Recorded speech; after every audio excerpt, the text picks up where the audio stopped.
speak from God's word. தேவனுடைய வார்த்தையிலிருந்து பேசும்படியாக கொடுக்கப்பட்ட இந்த வாய்ப்பிற்காக நான் கர்த்தரை துதிக்கிறேன். As we have been hearing from Hebrews and Romans, let's just think a few things from the book of Galatians. நாம் ஏற்கனவே எபிரேயர் மற்றும் ரோமர் புத்தகத்திலிருந்து நாம் கேட்டுக்கொண்டிருக்கிறோம். அதோடு கூட சேர்ந்து இந்த சமயத்தில் நாம் கலாத்தியர் புத்தகத்திலிருந்து சிலவற்றை நாம் படிக்கலாம். I was hoping that somebody will sing a song to give a short break, but seems like there's no song and we're going to go quickly into the next session. So please bear with us. This seems like a marathon. நான் பாடல்களை பாடி 5 நிமிடம் இடைவெளி கொடுப்பீர்கள் என்று எண்ணிக்கொண்டிருந்தேன். ஆனால் நேரடியாக நாம் அடுத்த செஷனுக்குள்ளாக வந்துவிட்டபடியினால் நீங்கள் எங்களோடு கூட இருந்து பொறுமையோடு நீங்கள் அதை கவனிக்கும்படி கேட்டுக்கொள்கிறேன். In chapter 1 we saw yesterday that Paul is introducing, he's greeting the churches of Galatia, and he's proving, he's addressing a problem in the churches of Galatia. Some people have come and started preaching a different gospel. சென்ற அந்த செஷன்ல கலாத்தியரை குறித்து நாம் படித்த அந்த செஷன்லே கலாத்தியர் அந்த நிருபத்திலே அப்போஸ்தலனாகிய பவுல் அவர்களை வாழ்த்தினதையும் அதை குறித்த ஒரு முகவுரையையும் சகோதரன் கொடுத்தார். அதே நேரத்திலே அந்த சபையிலே ஏற்பட்ட பிரச்சனையையும் நாம் கண்டறிந்தோம். அவர்கள் தவறான உபதேசத்தினால் அங்கே பிடிக்கப்பட்டவர்களாக இருந்தார்கள். வேறு சுவிசேஷத்தை குறித்து அங்கே நாம் பார்த்தோம். We saw that there is a distortion of the gospel message happening in the churches of Galatia. Galatia சபைகளிலே சுவிசேஷமானது ஒரு திரிக்கப்பட்ட ஒரு சுவிசேஷமாக அங்கே உள்ளே வந்ததை நாம் காண்கிறோம். And so in chapter 1 what Paul is basically doing is he uses almost 20 plus verses to mention 8 different clauses to say that there is no other gospel.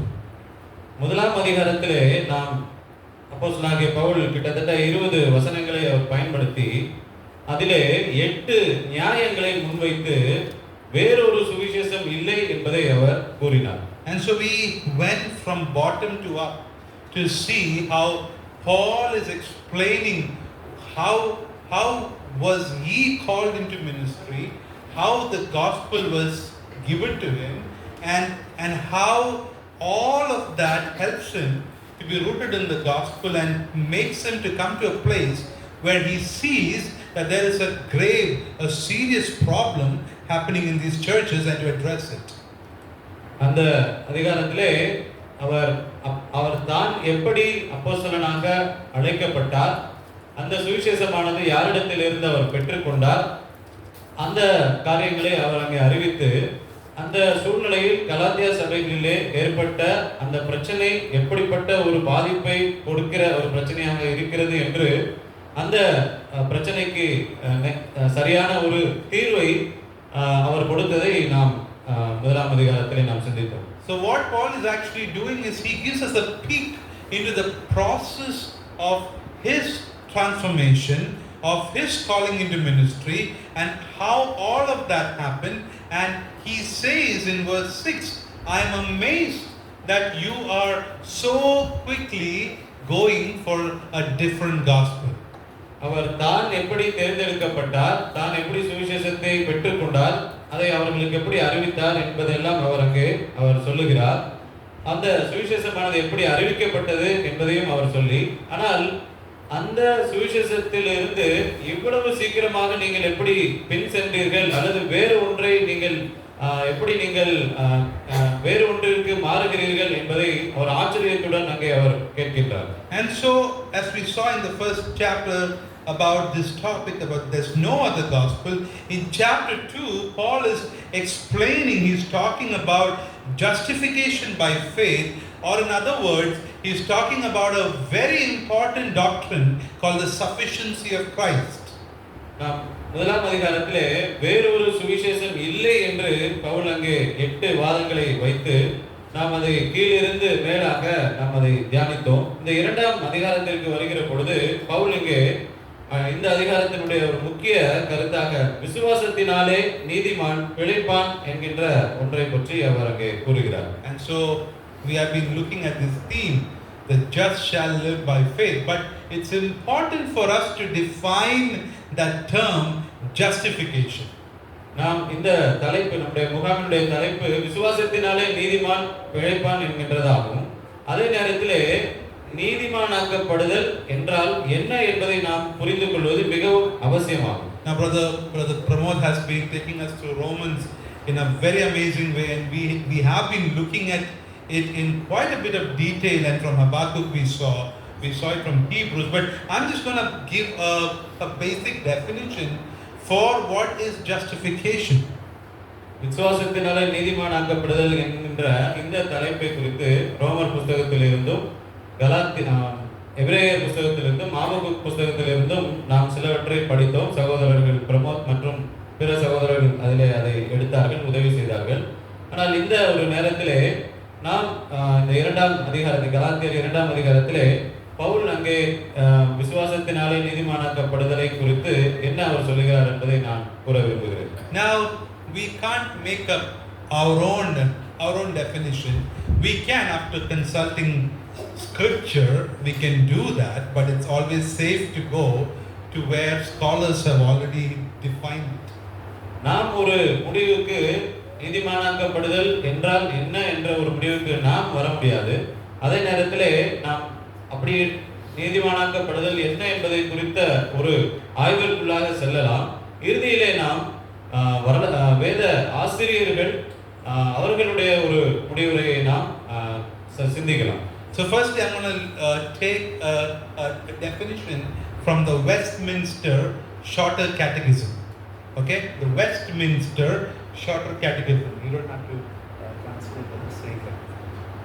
இங்கே வெஸ்ட்மினிஸ்டர் அவர்களுடைய ஒரு கேட்சிசம் என்கின்ற ஒரு மிக சுருக்கமான கேள்வி, அதற்கு சுருக்கமான ஒரு பதில் போன்ற ஒரு வடிவத்திலே உள்ள அதிலிருந்து நாம் ஒரு கன்க்ளூஷனை நாம் வரலாம். Now we see there are a lot of creeds, a lot of confessions, catechisms, and all of these things have helped the churches over centuries, believers over centuries, to summarize the core doctrines of God's word. தேவனுடைய வார்த்தையினுடைய ஆழமான உபதேசத்தை குறித்து வரலாற்றிலே நாம் பார்க்கும் பொழுது விசுவாச பிரமாணங்கள் மூலமாகவும் மற்றும் சிறிய அளவிலான கேள்வி மற்றும் பதில் இது போன்ற உள்ள ஒரு ஏதுக்கள் மூலமாகவும் நாம் புரிந்து கொள்ள முடியும். Now the Westminster Shorter Catechism says justification in this way. It says justification is an act of God's free grace. தேவனுடைய நீதிமானாக்கப்படுதல் என்றால் என்னவென்றால் தேவனுடைய அவருடைய கிருபையினால் செயல்படக்கூடிய ஒரு விதமாக இருக்கிறது. Where God pardons all our sins. நம்முடைய பாவத்தை தேவன்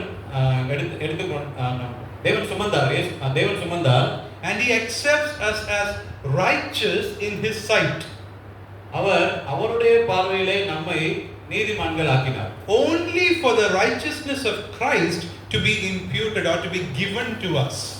ஆண்டவராகிய இயேசு கிறிஸ்துவினுடைய அந்த நீதி, அவர் சம்பாதித்த நீதியானது எனக்கும் உங்களுக்கும் நீதியாக மாற்றப்பட்டது.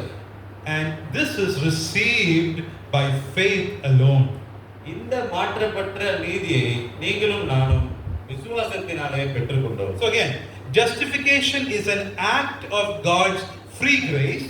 தேவனுடைய இலவசமான ஒரு ஈவாக இந்த நீதிமானாக்கப்படுதல் இருக்கிறது. Wherein he pardons, he forgives all of our sins. அதிலே அவர் நம்முடைய பாவங்களை எல்லாம் அவர் தன்னகத்தை ஏற்றுக்கொண்டு மன்னித்தார். And he accepts us as righteous in his sight. அவருடைய பார்வையில் நம்மை அவர் நீதிமான்கள் ஆக்கினார். Only for the righteousness of Christ his son to be imputed or given to us. தன்னுடைய குமாரனாகிய இயேசு கிறிஸ்துவினுடைய அந்த நீதியை மட்டும் அவர் நமக்கு நம்மிடத்தில் அதை நம்முடைய நீதியாகவும் மாற்றினார். And received, and all of this is received by faith alone. இந்த நீதிமானாக்கப்படுதலை நாம் விசுவாசத்தினால் மாத்திரமே பெற்றுக்கொண்டோம். Now in short, what is justification? Justification is to be declared as righteous. நீதிமானாக்கப்படுதல் என்றால் என்ன? சுருக்கமாக நீங்கள் நீதிமான்கள் என்று அறிவிக்கப்படுவதாகும். It's a term that is used in the court, right? It's like a judge declaring someone as not guilty. நீதிமன்றத்திலே அங்கே நீதிபதியானவர் நீ குற்றவாளி அல்ல என்று கூறுகின்ற தீர்ப்பை போன்று இருக்கிறது. So all of our sins are forgiven. நம்முடைய பாவங்கள் அனைத்தும் மன்னிக்கப்பட்டிருக்கிறது. And we are accepted as righteous. நாம் நீதிமான்களாக ஏற்றுக்கொள்ளப்பட்டிருக்கிறோம். Not because we are righteous on our own. நம்முடைய சுயத்தில் நாம் நீதிமான்களாக இருப்பதினால் அல்ல. We have to be given or imputation of righteousness from someone else needs to happen. பிறருடைய உதவியினால் நாம் நீதிமான்கள் ஆக்கப்பட்டிருக்கின்றோம். And so who's this person who's doing all of this? யார் அந்த இதை எல்லாவற்றையும் நமக்காக செய்தது? God the Father, பிதாவாகிய தேவன், our creator, நம்மை சிருஷ்டித்தவர், our Lord, நம்முடைய ஆண்டவர். By default he should see all of us and say condemned. Punished. குற்றவாளி. That's what God should do for us. தேவன் இப்படித்தான் நமக்கு செய்தார், இதைத்தான் செய்தார். When God sees godly, what should he say? தேவன் அவர் தேவனாகவே இருந்திருப்பார் என்றால் அவர் என்ன செய்திருப்பார்? Guilty. Not godly. Me. I'm using it because God and godly. Simple. So when God sees me, he should say what? Guilty. தேவன் அவர் எப்படி என்னை பார்க்கிறார்? நீ குற்றவாளி என்றுதான் அவர் காண்கிறார். But due to his amazing grace, அவருடைய அந்த வியத்தகுந்த அந்த கிருபையினால், and based on what his son has done for me, குமாரனானவர் எனக்காக என்ன செய்தார் என்பதன் அடிப்படையில், by faith alone, விசுவாசத்தினாலே மட்டும், he looks at me and says, "You're my son, not guilty." அபிதமாக அவர் நம்மை பார்த்து அல்லது சகோதரனை பார்த்து அவர் நீ நீதிமான், நீ குற்றவாளி அல்ல என்று அவர் கூறுகிறார். So this is what is something we've been learning in these 3 days.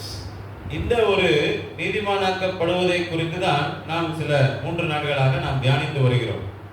And this one truth we are looking at from 4 different lenses. இந்த ஒரு கருத்தை நாம் 4 கண்ணாடிகள் வழியாக 4 கண்ணோட்டத்திலே நாம் பார்த்து கொண்டிருக்கிறோம். And we are looking at similar things. So when Pramod brother is preaching certain things, I'm like, oh man, I'm going to say that same thing. You know, when I'm hearing Pramod saying certain things, I'm saying in my heart, that's the same thing I'll be speaking after this one. You know, so a lot of similarities we'll talk. இந்த நீதிமானாக்கப்படுவதை குறித்த ஒரே கருத்துக்களை நாம் சகோதரர்கள் பேசுவதை நாம் கேட்டோம். சகோதரன் பிரமோத் அவர்கள் பேசிக் கொண்டிருக்க பொழுதும் சகோதரன் நினைத்தது நானும் இதே கருத்தை தான் பேச இருந்தேன் என்று அவர் கூறுகிறார். So we see Paul has been teaching this amazing doctrine to these churches, especially the churches in Galatia. விசுவாசத்தினாலே நீதிமான் ஆக்கப்படுகிறதை பவுல் எல்லா சபைகளிலுமே அவர் பிரசங்கித்தார். குறிப்பாக இந்த கலாத்தியா சபைகளிலும் அதை அவர் பிரசங்கித்துக் கொண்டிருந்தார். But shortly after Paul and Barnabas have planted these churches, some men have come from Jerusalem. எருசலேமிலிருந்து சில நபர்கள் இந்த சபை ஆரம்பிக்கப்பட்ட சில குறுகிய காலகட்டத்திலே அங்கே வந்தார்கள். Now these men are known as Jewish Christians. இந்த சகோதரர்கள், இந்த நபர்கள் யூத கிறிஸ்தவர்கள் என்று நாம் காண்கிறோம். Now they are coming and teaching that in order to be saved you need to keep some of the ceremonial Jewish traditions. இந்த சில நபர்களானவர்கள் நீங்கள் ரட்சிக்கப்பட வேண்டும் என்றால் நீங்கள் ஒரு சில சடங்காச்சாரங்களை நீங்கள் கடைபிடிக்க வேண்டும் என்று அவர்கள் கூறினார்கள். This is like getting a membership into a club. இது ஒரு அங்கத்துவத்தை போன்று, ஒரு கிளப்ல அங்கத்துவத்தை போன்று அது இருக்கிறது. My friend who came from Dubai recently to Cochin, he gave 4 lakh rupees to get into a big club in Kochi. அவருடைய ஒரு நண்பர் துபாயிலிருந்து கொச்சினுக்கு வந்து அங்கே ஒரு கிளப்ல ஒரு மையத்தில் சேருவதற்காக அவர் 4 லட்சம் ரூபாய் கொடுத்தார் என்று கூறினார். I'm not saying that's wrong, but the point I'm trying to make is it was pretty expensive. அதை நான் தவறு என்று கூறவில்லை, அதே நேரத்தில் அது மிகவும் விலை அதிகமாக இருக்கிறது என்பதை நாம் பார்க்கிறோம். If I go to that club and say please make me your member, they will say there are certain criteria. நானும் கூட இவ்விதமாக என்னையும் உங்களுடைய அந்த மையத்தில் அங்கத்தினர்களாக ஏற்றுக்கொள்ளுங்கள் என்றால் அவர்கள் சில நடைமுறைகள் இருக்கிறது என்று அவர்கள் கூறுவார்கள். They will tell me give us 4 lakhs and you can be a member. அவர்கள் நீங்களும் கூட 4 லட்சம் ரூபாயை தாருங்கள், உங்களையும் நாங்கள் எங்களுடைய மையத்தின் அங்கத்தினர்களாய் நாங்கள் சேர்த்துக் கொள்கிறோம் என்று கூறுவார்கள். And I will tell them with a smile on my face, I don't have that much money. They will say go to your house. நான் மிகுந்த சிரிக்கிறேன், இந்த 4 லட்சம் ரூபாய் இடத்தில் இல்லை என்று கூறினால் அவர்கள் நல்லது நீங்கள் வீட்டிற்கு செல்லலாம் என்று கூறுவார்கள். So it is costly. அது விலை மதிப்புள்ளது.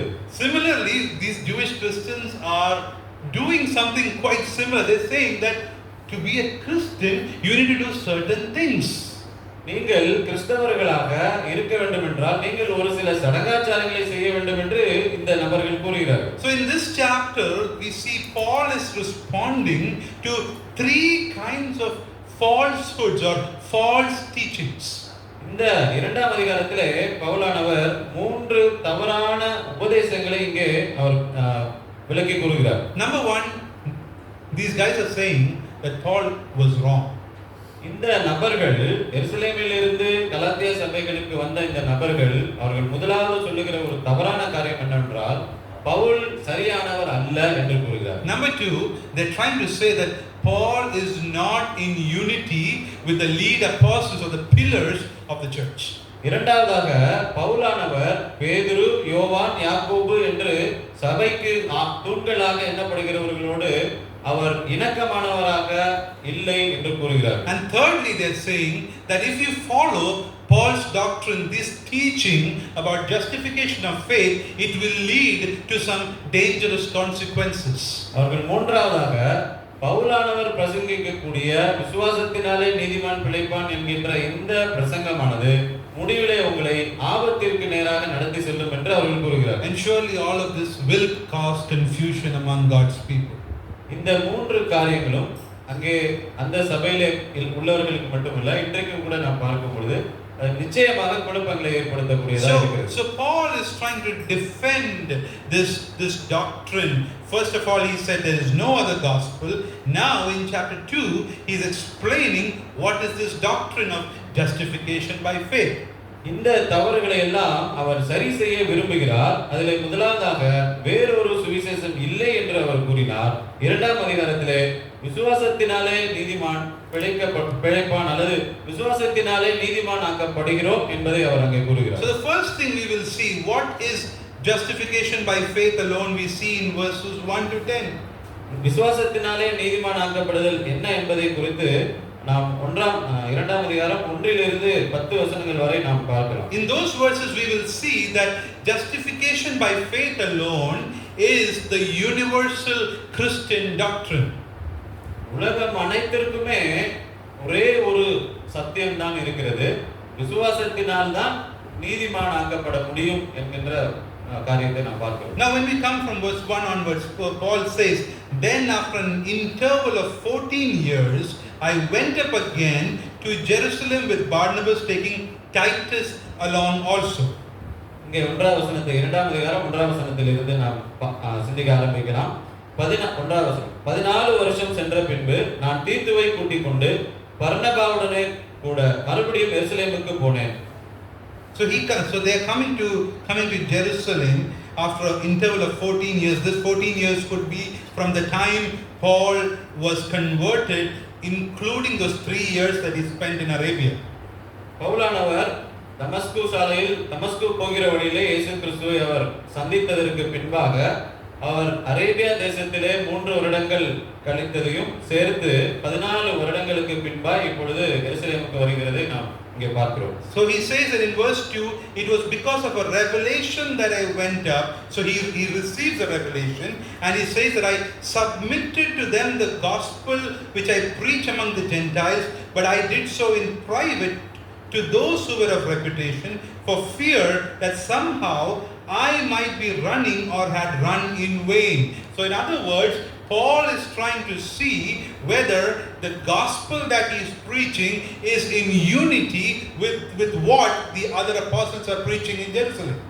பவுலானவர் தான் பிரசங்கித்த சுவிசேஷமானது எருசலேமிலே அப்போஸ்தலரானவர்கள் பிரசங்கித்த அந்த சுவிசேஷம் இவர் பிரசங்கித்ததும் ஒன்றாக இருக்கிறது என்பதை குறித்து அவர்கள் தெரிந்து கொள்ள வேண்டும் என்பதற்காக தேவனாலே வெளிப்படுத்தப்பட்டு தேவன் அங்கே அவருக்கு அறிவித்ததினாலே அதற்கு அவர் கீழ்ப்படிந்து தான் அங்கே பல பட்டணங்களுக்கு சென்று சுவிசேஷத்தை அறிவித்த அந்த சங்கதிகளை எல்லாம் அவர் எல்லாரையும் கூட்டு அங்கே விவரிக்கவில்லை. அதே சமயத்தில் எண்ணிக்கையுள்ளவர்களுக்கு அதை அவர் விளக்கி கூறினார் என்று நாம் பார்க்கிறோம். And so he says, for fear, there is a fear in his heart he's trying to question himself, trying to see whether am I preaching the same gospel or am I preaching something different? அவருக்குள்ளாகவே ஒரு எண்ணம் இருக்கிறது. என்னவென்றால் அவர் அங்கே இவ்வளவு தூரம் ஓடினது அல்லது சுவிசேஷத்தை பிரசங்கித்தது அது சரியானது தான் அவர் செய்தாரா என்ற ஒரு எண்ணத்தை இங்கே வெளிப்படுத்துகிறார். In verse 3 he says, but not even Titus. Now Titus is a Greek person. He is not a Jewish person. அவரோடு கூட அழைத்து வரப்பட்ட தீத்துவானவர் அவர் ஒரு கிரேக்கராக இருந்தார். அவர் ஒரு யூதனாய் இருக்கவில்லை. And so he says that Titus was with me, though he was a Greek, he was not compelled to be circumcised. இங்கே அவர் கூட வந்த தீத்துவானவர் கிரேக்கனாய் இருந்தும் அவர் விருத்த சேதனம் பண்ணப்படும்படி அவர் கட்டாயம் பண்ணப்படவில்லை என்று நாம் பார்க்கிறோம். So that was the first acknowledgement, first confirmation he got that he is preaching a similar or the same gospel like the other apostles were preaching. இங்கே தீத்துவானவர் எருசலேமுக்கு பவுலாலே அழைத்து வரப்பட்ட பின்பு தீத்துவானவர் விருத்த சேதனம் பண்ணப்படுவதற்கு கட்டாயம் பண்ணப்படவில்லை என்பது பவுல் தான் சரியான சுவிசேஷத்தை பிரசங்கிக்கிறார் என்பதற்கான ஒரு முதல் உறுதியாக சாட்சியாக அது இருக்கிறது. Now in Acts chapter 16 we see that Paul actually asked Titus to be circumcised. ஆனால் அப்போஸ்தலருடைய நடவடிக்கைகள் 16ஆம் அதிகாரத்திலே நாம் பார்ப்போம் என்றால் Paul asked Titus to be circumcised. அங்கே பவுல் அங்கே தீத்துவை விருத்தசேதனம் பண்ணும்படி அவர் கேட்டுக்கொள்கிறார். Now the reason why Paul asked Titus to be circumcised is not because they were following certain traditions. It was because Paul wanted Titus and him to be more appealing to the Jewish people, so that when they share the gospel, there is no hindrance in sharing the gospel. So they are not doing that process because it was required of them. யூதர்களிடத்தில் பவுலானவர் பிரசங்கிப்பதற்காக சுவிசேஷத்தை பிரசங்கிக்க வேண்டும் என்பதற்காக அந்த சுவிசேஷ பிரசங்கிக்கப்படுவதற்கு எந்த தடையும் வரக்கூடாது என்பதன் காரணமாகவே அங்கே தீத்துவிற்கு அவர் விருத்த சேதனம் செய்ய அவர் கேட்கிறார் என்று நாம் பார்க்கிறோம். That's what Paul says in the book of 1 Corinthians chapter 9 verse 22, I have become all things to all people that by all means I might save some. நாம் 1 கொரிந்தியர் 9ஆம் அதிகாரத்தில் நாம் பார்க்கிறபடி பவுலானவர் நான் பிறரை ஆதாயப்படுத்திக் கொள்வதற்காக எல்லாருக்கும் எல்லாம் ஆனேன் என்று அவர் அங்கே கூறுகிறார். So that process, that action is not because it will lead them to salvation or it is required for them to put their faith in Jesus. It's because it is a way where Paul knew that they had more mileage, more inroads to share the gospel with the Jewish people. யூதர்களை ரட்சிக்க வேண்டும் என்பதற்காக அல்லது யூதர்களிடத்திலே சுவிசேஷத்தை பிரசங்கிப்பதற்காக தேவையானவற்றை அவர் செய்ய வேண்டும் என்று அவர் தீர்மானித்து அதை செய்தார். ஆனால் அவர் அப்படி செய்ததுதான் அவர்களை ரட்சிக்கும் நீதிமானாக்கும் என்பது அல்ல. But here in chapter 2, the other apostles are not compelling Titus to be circumcised, but in verse 4, there were some other false brothers. For them, that was a concern. இங்கே தீத்துவானவர் விருத்த சேதனம் பண்ணப்படும்படி பிற அப்போஸ்தலர்களால் கட்டாயப்படுத்தப்படவில்லை. ஆனால் அங்கே இருக்கக்கூடிய வேறு சில நபர்களை இருக்கிறபடினாலே அவர்கள் அந்த சந்தர்ப்பத்தில் மாத்திரம் அது ஒரு பிரச்சனையாக அங்கே வருகிறது. But so in verse 4 he says these false brothers were sneakingly or secretly brought in. 4ஆம் வசனத்திலே நாம் இந்த சகோதரர்களை குறித்து வாசிக்கிறோம். அவர்கள் பக்க வழியாய் நுழைந்த என்று நாம் வாசிக்கிறோம். So it seems like they were brought in to create trouble.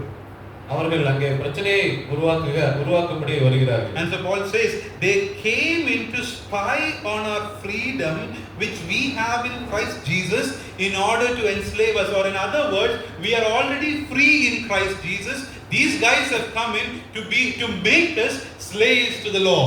நாம் இந்த வசனத்தின்படி பார்க்கும் பொழுது கிறிஸ்து இயேசுவுக்குள் நமக்கு உண்டான சுயாதீனத்தை உளவு பார்த்து நம்மை நியாயப்பிரமாணத்திற்கு அடிமைகளாக்கும் பொருட்டாக பக்க வழியாய் நுழைந்த கள்ள சகோதரர்கள் நிமித்தம் அப்படி ஆயிற்று என்று வாசிக்கிறோம். ஆண்டவராக இயேசு கிறிஸ்துவுக்குள்ளாக நாம் சுயாதீனர்கள் ஆக்கப்பட்டிருக்கிறோம், விடுதலை பெற்றிருக்கிறோம். ஆனால் இவர்கள் என்ன செய்ய முயற்சிக்கிறார்கள் என்றால் நம்மை திரும்பவும் அடிமைத்தனத்திற்குள்ளாக அல்லது இந்த ஒரு சந்தர்ப்பத்திலே அடிமைத்தனத்திற்குள்ளாக்குகிற முயற்சிகளை அவர்கள் எடுக்கிறார்கள். So in verse 5 he goes on to say, but we did not yield in subjection to them even for an hour, so that the truth of the gospel would remain with you. Do you see how firm Paul was in the gospel? He says we did not even yield even for an hour. அவர்கள் இந்த ஒரு சூழ்நிலையிலே பவுல் இந்த ஒரு தவறான உபதேசம் அவர் உடனடியாக அதை சரி செய்ய விரும்பினார். அதை ஒரு மணி நேரம் கூட அவர் அதை பொறுத்துக் கொள்ள கூடாதவராக இருந்தார். 5ஆம் வசனத்திலே சுவிசேஷத்தின் சத்தியம் உங்களிடத்திலே நிலைத்திருக்கும்படி நாங்கள் ஒரு நாழிகையாயிலும் அவர்களுக்கு கீழ்ப்படித்து இணங்கவில்லை என்று வாசிக்கிறோம். So we see what's happening here.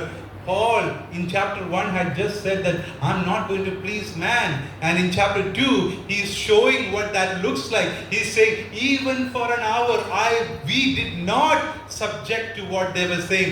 We were firm in the gospel. We believed what it is. பவுலானவர்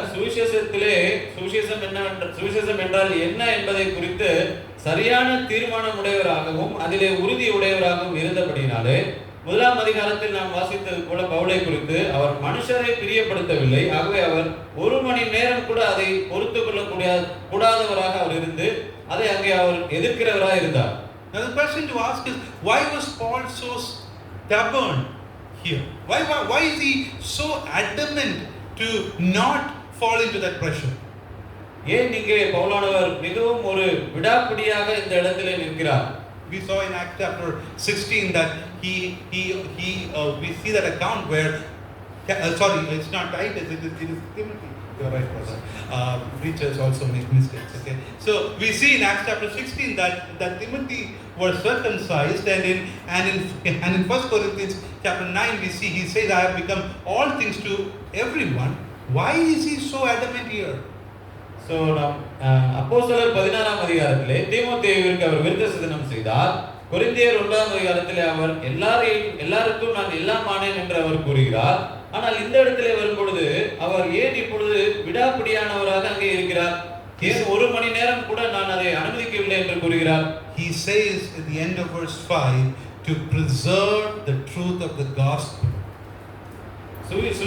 சுவிசேஷத்தினுடைய உண்மை தன்மையை காக்க வேண்டும் என்று அவர் அங்கே விரும்பினார். நாம் இங்கே வாசிக்கிறோம் சுவிசேஷத்தின் சத்தியம் என்று வாசிக்கிறோம். And so the truth of the gospel should be preserved, he says, for the people, for the children of God, for the churches. இங்கே சுவிசேஷத்தினுடைய உண்மையான சத்தியமானது அங்கே தேவனுடைய பிள்ளைகளுக்கு அது பாதுகாக்கப்பட வேண்டும் என்று அவர் கூறுகிறார். Now from verses 6 to verse 10 we see that Paul and his gospel is completely embraced by the pillars of the Jewish church or the apostles of the early church. இந்த 6ஆம் வசனத்திலிருந்து from 6 to verse 10. 6ஆம் வசனத்திலிருந்து 10வது வசனம் வரை நாம் இங்கே உள்ள பகுதியிலே சபையினுடைய தூண்கள் என்று அழைக்கப்பட்ட பேதுரு, யோவான், யாக்கோபு இவர்கள் பிரசங்கித்த அதே காரியத்தோடு தான் பிரசங்கித்ததும் இருக்கிறது என்பதை அங்கே நாம் பார்க்க முடியும். So they find that there is no difference between the gospel that Paul is preaching to the Gentiles and the gospel that Peter is preaching to the Jewish world. இங்கே பேதுரு யூதர்களுக்கு பிரசங்கித்த அந்த சுவிசேஷமும் அதே நேரத்திலே பவுல் புறஜாதியாருக்கு பிரசங்கித்த அந்த சுவிசேஷமும் ஒன்றாகவே இருந்தது என்பதை காண முடியும். The same God is at work in Peter as well as in Paul. பேதுருவோடு வேலை செய்யக்கூடிய அதே தேவனாகிய கர்த்தர் அங்கே பவுலோடு கூட அவர் வேலை செய்தார். And in verse 9 we see they recognize that grace of God has been given to not just Peter, James and John, but to also Paul. இங்கே 9ஆம் வசனத்திலே தேவனுடைய கிருபையானது பேதுருவிற்கு மாத்திரம் அளிக்கப்படவில்லை, அதே நேரத்திலே பவுலுக்கும் அதே அந்த கிருபை அளிக்கப்பட்டது என்பதை பேதுரு மற்றும் அவரோடு இருந்தவர்கள் அதை அங்கீகரித்தார்கள். And so we see that the apostles, they gave Paul and Barnabas the right hand of fellowship so that they might go to the Gentiles and they go to the circumcised of the Jewish people.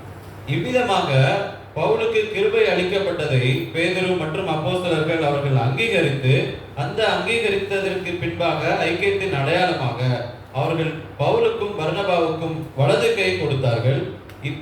இப்படியாக பவுல் அங்கே புறஜாதியாருக்கும் அங்கே பேதுரு மற்ற அப்போஸ்தலர்கள் யூதர்களுக்கும் அவர்கள் சுவிசேஷத்தை பிரசங்கித்தார்கள். So the doctrine of justification by faith alone is a universal Christian doctrine. It is the same in the Gentile world. It is also the same in the Jewish world. இந்த விசுவாசத்தினாலே நாம் நீதிமான்கள் ஆக்கப்பட்டிருக்கிறோம் என்கின்ற இந்த ஒரு சத்தியமானது உலகத்தில் உள்ள எல்லாருக்கும் ஒன்றாகவே இருக்கிறது. அது யூதர்களாக இருந்தாலும் சரி, யூதர்கள் அல்லாதவர்களாக இருந்தாலும் சரி. The same gospel needs to be preached in Israel. The same gospel needs to be preached in India. இஸ்ரவேலிலே எந்த சுவிசேஷம் பிரசங்கிக்கப்படுகிறதோ அதே சுவிசேஷம் தான் இந்தியாவிலும் பிரசங்கிக்கப்படுகிறது. No one can come to Christ by doing any good works.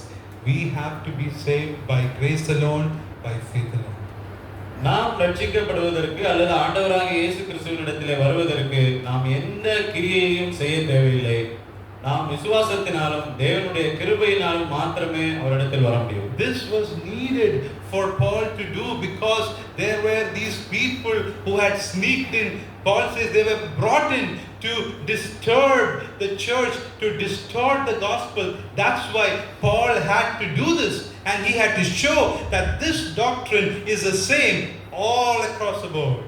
இந்த ஒரு சத்தியம் எல்லாருக்கும் அது ஒன்றாகவே இருக்கிறது. ஆனால் இங்கே அந்த சபையிலே குழப்பத்தை ஏற்படுத்தும்படியாக வந்தவர்கள் சில வேலைகளை செய்தால்தான் நீதிமானாக்கப்பட முடியும் என்று அவர்கள் கூறினார்கள். ஆனால் அப்படி அல்ல, விசுவாசத்தினால் மட்டுமே நாம் நீதிமான்கள் ஆக்கப்படுகிறோம், உலகத்திலே நாம் எந்த பகுதியில் இருந்தாலும் சரி. So when we come to verse 10, Paul says they only asked us to remember the poor. அங்கே அவர்கள் தரித்திரரை நினைத்துக் கொள்ளும்படி மாத்திரம் பவுலிடத்திலே சொன்னார்கள் என்று 10ஆம் வசனத்தில் நாம் வாசிக்கிறோம். And there also Paul says, I was eager to do the same. அங்கே பவுல் அதை செய்யும்படியாக அவர் தான் முன்னமாகவே தீர்மானம் பண்ணியிருந்தார் என்பதையும் அவர் அங்கே வெளிப்படுத்துகிறார். We see in Acts and in other places Paul was collecting money for the needs of the poor believers in Jerusalem.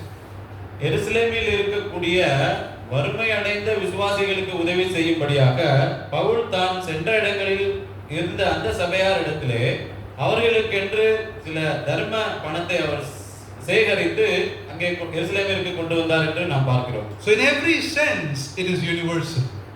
எல்லா பார்வையிலும் நாம் பார்க்கும் பொழுது அது ஒன்றாகவே இருக்கிறது.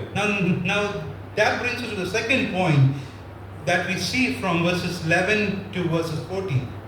அடுத்து இரண்டாவது பகுதிக்கு நாம் வருகிறோம். 11வது வசனத்திலிருந்து 14வது வசனம் வரை. So here we see, after all of this investigation and making sure that it's the same gospel, same message, same doctrine, something very strange is happening. இங்கே இதுவரை நாம் பார்த்தது எல்லா ஒரே சுவிசேஷம் தான், ஒரே சத்தியம் தான் என்று நாம் பார்த்தோம். இங்கே இருந்தாலும் ஒரு சில வேறு விதமான காரியங்கள் இங்கே இடம்பெறுகிறது. 20 more minutes. So please don't sleep. 20 more minutes. We're going to go verse by verse. So please track along with me. There's food waiting for you. So 20 more minutes. Perseverance, endurance, everything is coming into play right now. Yeah? So 20 more minutes. 20 நிமிடங்கள் நீங்கள் பொறுமையாக இருக்கும்படி உங்களை அன்போடு கேட்டுக்கொள்கிறேன். So, in verse 11, Paul says, but when Cephas or Peter came to Antioch, I opposed him to his face because he stood condemned. இங்கே பேதுருவானவர் அந்தியோகியாவுக்கு வந்த சமயத்திலே நான் அவரை அங்கே அவரை முகமுகமாய் அவரை நான் கண்டித்தேன், எதிர்த்தேன் என்று கூறுகிறார். Why? What's happening here? Just before that he says that they gave him the handshake of approval and everything is good. We are preaching the same gospel, same doctrine, no difference. Even to support the poor we are in agreement. But what's happening here? நாம் முந்தைய பகுதியிலே தியானித்தோம். அங்கே அப்போஸ்தலரானவர்கள் பவுலுடைய பிரசங்கம் சரி, சுவிசேஷம் சரி என்று அவர்களை அங்கீகரித்தார்கள், வலது கை கொடுத்தார்கள். அதற்கு பின்பாக இங்கே வரும்பொழுது ஏன் இந்த பிரச்சனை இங்கே வருகிறது? இங்கே என்ன நடந்தது? பேதுருவை அவர் அங்கே எதிர்க்கின்றார். In verse 12, for prior to the coming of some men from James, Peter used to eat with the Gentiles, but when they came, he began to withdraw and separate himself, fearing those from the circumcision. இங்கே 12ஆம் வசனத்திலே எப்படி எனில் யாக்கோபினிடத்திலிருந்து சிலர் வருகிறதற்கு முன்னே அவன் புறஜாதியாருடனே சாப்பிட்டான். அவர்கள் வந்த போதோ விருத்த சேதனம் உள்ளவர்களுக்கு பயந்து விலகி பிரிந்தான் என்று நாம் பார்க்கிறோம். We're going to talk about food. நாம் உணவை குறித்து பேச போகிறோம். This whole problem is revolving on food now. இந்த பிரச்சனைக்கு அடிப்படையான காரணமாக இருக்கிறது உணவு. So most likely what happened is after Paul and Barnabas and Titus came to Jerusalem, Peter must have gone to Antioch, and there he's seeing that Gentiles are coming to faith, and he's seeing that God is doing an amazing work. He starts mingling with them, even to the point of sharing food with them. இங்கே பவுலும் தீத்துவும் எருசலேமிற்கு வந்து சென்றதற்கு பின்பாக பேதுருவானவர் அந்தியோகியாவுக்கு வருகிறார். அங்கே வந்த பின்பாக அங்கே யூதர் அல்லாதவர்கள் அநேகர் ஆண்டவரை ஏற்றுக்கொண்டிருக்கிறார்கள். அங்கே அவர்களை கண்ட ஒரு உற்சாகத்தில் அங்கே அவர்களோடு கூட சேர்ந்து சாப்பிடும்படியான அளவிற்கு அவர் அவர்களோடு கலந்து விட்டார். Now the Jewish people have something called the kosher dietary laws. அவர்கள் உணவை குறித்த யூதர்கள் உணவை குறித்த சில கட்டுப்பாடுகளை உடையவர்களாய் அவர்கள் இருந்தார்கள். Their laws is very different from others. அவர்களுடைய இந்த உணவு குறித்த அந்த ஒரு சில நடைமுறைகள் சட்டதிட்டங்கள் மிகவும் அது வித்தியாசமானது. So in Dubai there is a Jewish restaurant where when you go and check their menu card, you will see it's written according to the kosher dietary laws. Everything is followed. It's very different. துபாயிலே யூதர்கள் சாப்பிடுவதற்கான ஒரு hotel restaurant இருக்கிறது. அங்கே அவர்கள் வழங்கும் அந்த உணவு பட்டியலில் அந்த அட்டையை பார்ப்போம் என்றால் இது அவர்களுடைய சட்டத்திட்டத்திற்கு உட்பட்டு தயாரிக்கப்பட்டிருக்கிறது என்பதை அவர்கள் எழுதியிருப்பார்கள். So Peter until recently he's been following that kosher dietary laws, and now he's eating food that is prepared by the Gentile people. இங்கே பேதுருவானவர் இந்த உணவு காரியத்தை குறித்த கட்டுப்பாடுகளை சட்டத்திட்டங்களை பின்பற்றி இருந்தார். ஆனால் இங்கே வருகிற பொழுது அவர் யூதர் அல்லாதவர்கள் சமைத்த அந்த உணவை அவர் சாப்பிடுகிறார். It's something like this. I am eating chor and curry and chicken curry and all in Kerala, put idiyappam and all of that, and then I come to know that there is a church in Tamil Nadu. I come to Tamil Nadu and I eat idli and dosa, and I have no problems with it. I'm happily eating idli and dosa. That's pretty much what's happening with Peter. Very much strict laws, happy with his food, comes to a completely different world and he's eating their food. Isn't that amazing? பேதுருவானவர் அங்கே சில சட்டதிட்டங்களை பின்பற்றி யூத முறைமையின்படி அங்கே உணவை சாப்பிட்டுக் கொண்டிருக்கிறார். இங்கே வருகிற பொழுது இந்த ஒரு யூதர் அல்லாதவர்களோடு அவர் சேர்ந்து சாப்பிடுகிறார். இது ஒரு மிக ஒரு ஒரு ஒரு ஆச்சரியப்படத்தக்க ஒரு விஷயம் இல்லையா? And then eating the Gentile food is pointing to a great truth that the gospel has divided every barrier and every division between the Jews and the Greeks. Now in Christ Jesus, Jews and the Greeks are one. So there is mingling, and that mingling and that fellowship is now being reflected on the table. இங்கே பேதுரு யூதராய் இருக்கிறவர் யூதர் அல்லாதவர்களோடு சேர்ந்து சாப்பிடுகிறதை நாம் பார்க்கிற பொழுது சுவிசேஷமானது எந்த அளவிற்கு நபர்களுக்கு யூதருக்கும் அல்லது யூதர் அல்லாதவர்களுக்கும் இடையில் இருக்கக்கூடிய அந்த தடைகளை தகர்த்து எறிந்திருக்கிறது என்பதை இங்கே நாம் காண்கிறோம். But then some people came. ஆனால் இங்கே மறுபடியும் சில நபர்களை குறித்து பார்க்கிறோம், வருகிறார்கள். It says some men came from James. சில நபர்கள் யாக்கோபினிடத்திலிருந்து வந்தார்கள். And as soon as these men came, until yesterday Peter is eating that food, all of a sudden Peter is saying, no, I don't want to eat that food. இப்பொழுது யாக்கோபினிடத்திலிருந்து சிலர் வந்ததற்கு பின்பாக நேற்று வரைக்கும் யூதர் அல்லாதவர்களோடு சேர்ந்து சாப்பிட்ட பேதுருவானவர் இன்றைக்கு அது எனக்கு வேண்டாம், நான் சாப்பிட மாட்டேன் என்று பிரிந்து அவர் சாப்பிட மாட்டேன் என்கிறார். Imagine what is going on in Peter's mind. இப்பொழுது நீங்கள் சிந்தித்து பாருங்கள் பேதுருவுடைய அந்த சிந்தனையில் என்ன இருக்கிறது. In chapter 1 Paul said that I will never please man. ஒன்றாம் அதிகாரத்திலே நான் மனுஷரை பிரியப்படுத்த மாட்டேன் என்று பவுல் கூறுகிறார். Peter has fallen into that trap. ஆனால் இப்பொழுது பேதுரு அந்த வலையில் மாட்டிக்கொண்டார். And also imagine the Gentile people sitting there. They'll be asking Peter, what happened to you? Until yesterday you were eating and enjoying and you were saying super tasty food, 5-star ranking, and now all of a sudden you are saying you don't want this food. பேதுருவானவர் இப்பொழுது யூதர் அல்லாதவர்களும் கூட இருந்த அந்த நேரத்திலே பேதுருவே உங்களுக்கு என்ன ஆனது? நேற்று வரை நீங்கள் யூதர் அல்லாதவர்களோடு சேர்ந்து நன்றாக சாப்பிட்டீர்கள், உணவு சூப்பராக இருந்தது என்று 5 ஸ்டார்களை நீங்கள் கொடுத்தீர்கள். ஆனால் இன்றைக்கு உங்களுக்கு என்ன வந்து விட்டது? இப்படி நீங்கள் வேண்டாம், இந்த உணவு உங்களுக்கு பிடிக்கவில்லையா? And then in verse 13 it says the rest of the Jews joined him in hypocrisy. இந்த சூழ்நிலையிலே மற்ற யூதரும் அவனோட கூட பேதுருவோட கூட அவர்கள் மாயம் பண்ணினார்கள் என்று காண்கிறோம். Even to the result that even Barnabas, who was with Paul, he was carried away by the hypocrisy. இந்த ஒரு சந்தர்ப்பத்திலே பவுலோடு கூட இருந்த பர்னபாவும் கூட இப்பொழுது அவரும் பேதுருவோடு கூட சேர்ந்து செல்ல வேண்டிய ஒரு சூழ்நிலை உருவாகிவிட்டது. Interestingly, Paul is not calling this as heresy, he calls this hypocrisy. இங்கே பவுலானவர் இந்த ஒரு சந்தர்ப்பத்தை அவர் வேத புரட்டு என்று கூறவில்லை, அதே சமயத்திலே அவர் இங்கே மாயம் என்று கூறுகிறார். And so it's not just Peter who is carried away, the rest of the Jews joined with him and even Barnabas. இங்கே சில யூதரும் மற்றும் பர்னபாவும் கூட அவனோடு கூட சேர்ந்து கொண்டார் என்று நாம் வாசிக்கிறோம். In verse 14, 14ஆம் வசனத்திலே when Paul saw that they were not straightforward about the truth of the gospel, I said to Cephas in the presence of all, if you being a Jew live like the Gentiles and not like the Jews, how is it that you compel the Gentiles to live like Jews? இங்கே 14ஆம் வசனத்திலே இப்படி அவர்கள் சுவிசேஷத்தின் சத்தியத்திற்கு ஏற்றபடி சரியாய் நடவாததை நான் கண்டபோது எல்லாருக்கும் முன்பாக நான் பேதுருவை நோக்கி சொன்னது என்னவென்றால், யூதனாய் இருக்கிற நீர் யூதர் முறைமையாக நடவாமல் புறஜாதியார் முறைமையாக நடந்து கொண்டிருக்க புறஜாதியாரை யூதர் முறைமையாக நடக்கும்படி நீர் எப்படி கட்டாயம் பண்ணலாம் என்று அவர் அங்கே கேள்வி எழுப்புகிறார். See how Paul is confronting Peter right away, straightforward. அங்கே பவுலானவர் மிகவும் நேரடியாக அங்கே அவர் எதிர்க்கிறதை நாம் பார்க்கின்றோம். Paul did not think, oh, Cephas is the pillar of one of the pillar of the church. He's an early father. He's a founding father. I need to be respectable to him.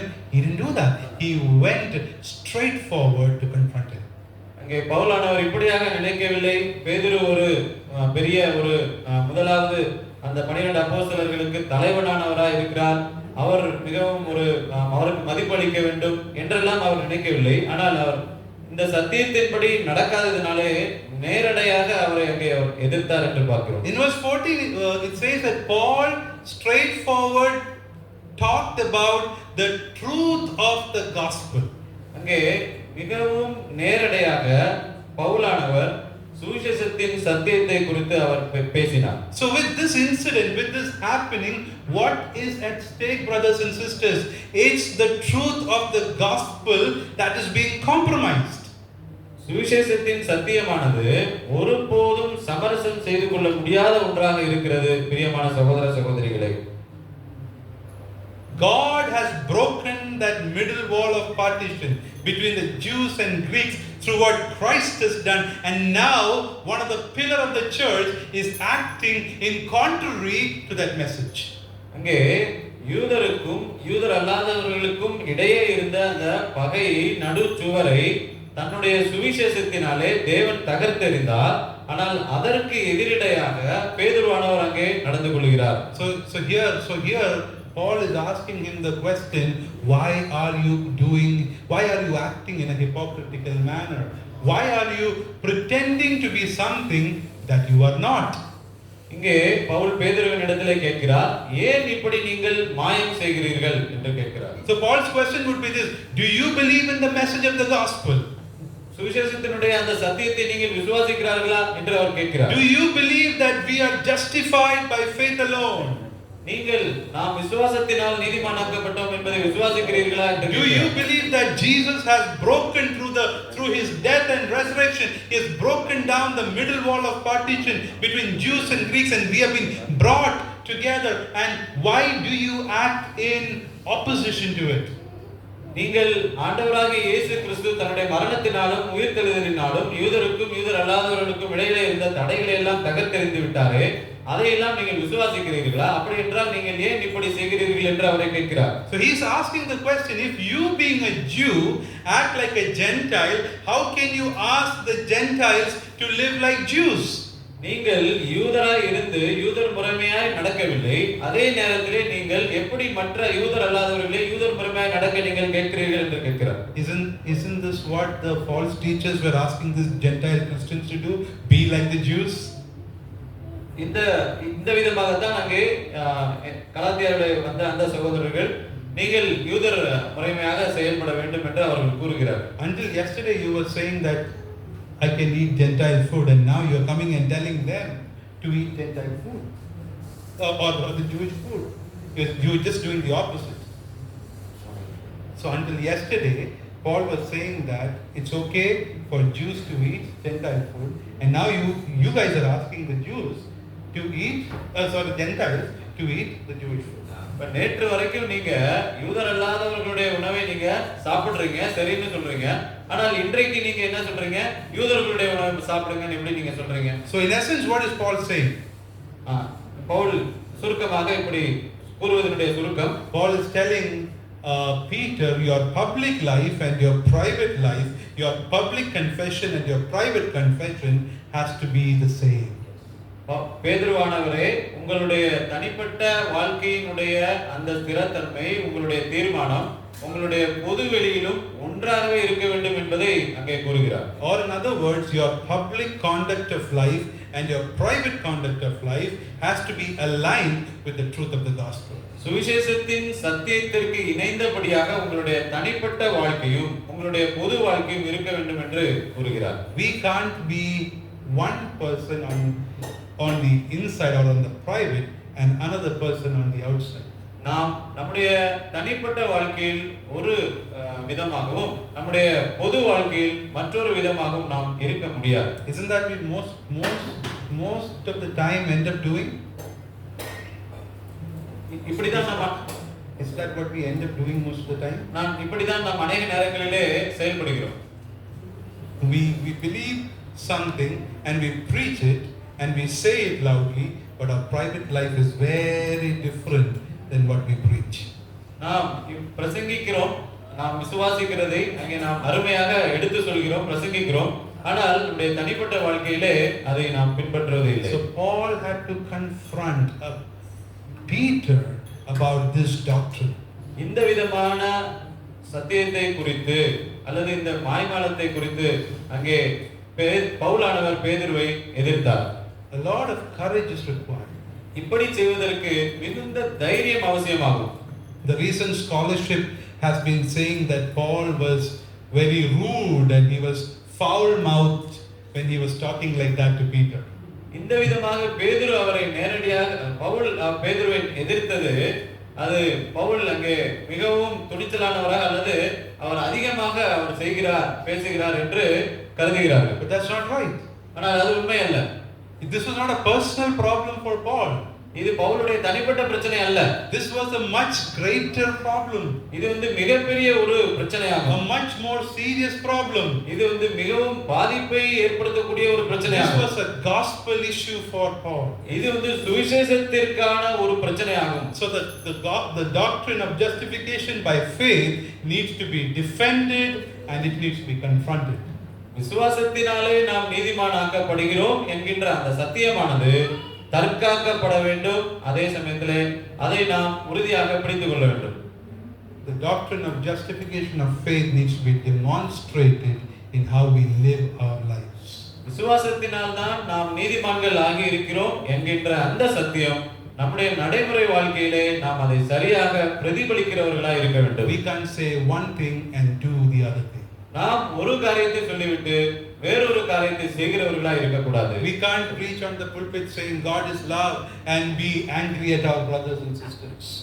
இங்கே நாம் பிரசங்க பீடத்தில் இருந்து கொண்டு தேவன் அன்பாகவே இருக்கிறார், ஆனால் நான் என்னுடைய சகோதரனிடத்தில் அன்பாக இருக்க மாட்டேன் என்று நாம் சொல்ல முடியாது. We can't stand in the pulpit and share with people, be gentle with others, be loving to others and be angry and rude with your wife and your children at your home. You can't do that. நாம் பிரசங்கம் செய்வதற்கான இடத்தில் நின்று கொண்டு தேவன் அங்கே சாந்த குணமுள்ளவராய் இருக்கிறார், அன்பானவராய் இருக்கிறார் என்று சொல்லிவிட்டு நாம் நம்முடைய வீட்டிலே, குடும்பத்திலே, மனைவியிடத்திலும் பிள்ளைகளிடத்திலும் எரிச்சல் படுகிறவர்களாக, கோபப்படுகிறவர்களாக நாம் இருக்க முடியாது. We can't preach and say that Jesus has paid all the penalty for our sins and then come to church and do religious activities to make God happy. We can't do that. நாம் அங்கே என்னுடைய அனைத்து பாவத்திற்குமான தண்டனையையும் ஆண்டவராகிய இயேசு கிறிஸ்து செலுத்தி விட்டார் என்று நாம் கூறுகின்றோம். அதை we can't say that Jesus has paid all the penalty for my sins and then come to church and do religious activities to make God more happy with us. நாம் அவரை பிரியப்படுத்துவதற்காக சில காரியங்களை நடைமுறையிலே நாம் சடங்காச்சாரமாக செய்து தேவனை நாம் பிரியப்படுத்த கூடாது, முயற்சிக்கிறோம். அப்படி செய்ய முடியாது. How often do we do things thinking that God will be more happy with us? நாம் எத்தனை நம்முடைய வாழ்க்கையில் நாம் அடிக்கடி நாம் செய்கின்ற காரியம் என்ன? நாம் செய்யக்கூடிய செயல்களினாலே தேவனை திருப்தியாக முடியும், பிரியப்படுத்த முடியும் என்று நாம் கருதுகிறோம். I'll read the Bible every day this year. Isn't that one of the resolutions we make on the 31st? Next 1 year I'm going to read the Bible every single day, and we feel that if we do it, God will be happy. If I miss one day, what is going to happen? That's how we think. நாம் நம்முடைய புதிய ஆண்டு தீர்மானமாக 31ஆம் தேதி முடிவிலே நாம் எடுக்கிறோம், ஒவ்வொரு நாளும் நான் வேதத்தை வாசிப்பேன் என்று, இந்த வருடத்தின் முடிவிலே நான் வேதத்தை முழுமையாக வாசித்து முடிப்பேன் என்று நாம் வாசிக்கின்றோம். இப்படி நான் செய்யும் பொழுது தேவனை நான் பிரியப்படுத்துகிறவனாக இருக்கிறேன். நான் ஒருவேளை ஒரு நாள் வாசிக்கவில்லை என்றால் தேவன் என் மேலே எப்படி இருப்பார்? அவர் பிரியப்படாமல் வருத்தம் அடைந்து விடுவாரே என்று நாம் கருதுகிறோம். In many homes, family worship has become a routine. It's become a tradition. There's no joy in it because we think that if we don't do it one night, things are going to be bad for us. நாம் எப்படி நினைக்கிறோம் என்றால், நம்முடைய வீடுகளிலே குடும்ப ஆராதனை அல்லது குடும்ப ஜெபமானது ஒரு அனுதினமும் கட்டாயமாக அல்லது ஒரு சடங்காச்சாரமாக கடைபிடிக்க வேண்டும் என்று நாம் கருதி அதை நாம் தவறாமல் கடைபிடிக்கின்றோம். ஒருவேளை அதை நாம் ஒரு நாள் நாம் செய்யவில்லை என்றால், ஐயோ வீட்டிலே அநேக குழப்பங்களும் பிரச்சனைகளும் வந்துவிடுமே என்று நாம் கருதுகிறோம். Brothers, the doctrine of the justification of faith rescues us from all of these problems. விசுவாசத்தினால் மட்டுமே நீதிமான்களாக நாம் ஆக்கப்பட்டிருக்கின்றோம் என்ற இந்த சத்தியமானது இப்படிப்பட்ட அனைத்து குழப்பங்களிலிருந்தும் சிந்தனைகளிலிருந்தும் நம்மை விடுவிக்கிறது. Paul is repeatedly saying we are not saved because we did something. Yes, we exercised our faith, but it's by grace alone that we have been saved. Pavul இவ்விதமாக சொல்லுகிறார், கிரியைகளினாலே நாம் நீதிமான்கள் ஆக்கப்படவில்லை, அதே நேரத்தில் தேவனுடைய கிருபையினால் நாம் நீதிமான்கள் ஆக்கப்பட்டிருக்கிறோம் விசுவாசத்தினால் மட்டுமே. And so those people who recognize that they have been saved by faith, by grace alone, they will serve the Lord joyfully. They will read the word joyfully. They will go to church joyfully. They will help other people joyfully, because that is what the Lord has done for us. தேவன் நம்மை எப்படி நீதிமான்கள் ஆக்கி இருக்கிறார் என்பதை நாம் புரிந்து கொண்டவர்களாக இருப்போம் என்றால் நாம் சந்தோஷமாக அனுதினமும் தேவனுடைய வார்த்தையை நாம் வாசிப்போம், சந்தோஷமாக நம்முடைய குடும்ப ஜெபத்தை நாம் ஏறெடுப்போம், சந்தோஷமாக தேவனுடைய ஊழியத்தை நாம் செய்கிறவர்களாய் நாம் இருப்போம். So the doctrine of justification by faith is first. It's a universal Christian doctrine. விசுவாசத்தினால் மட்டுமே நீதிமான்களாக நாம் ஆக்கப்படுகிறோம் என்பதுதான் உலகம் அனைத்திற்கும் ஒரே சத்தியமாக இருக்கிறது. Second, we saw that the doctrine of the justification by faith alone must be demonstrated and defended.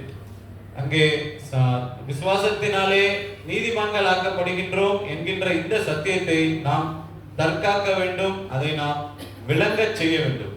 How can we demonstrate and defend? நாம் எப்படி அதை விளங்கச் செய்வது, எப்படி நாம் அதை தற்காப்பது? First, we need to believe it with our hearts.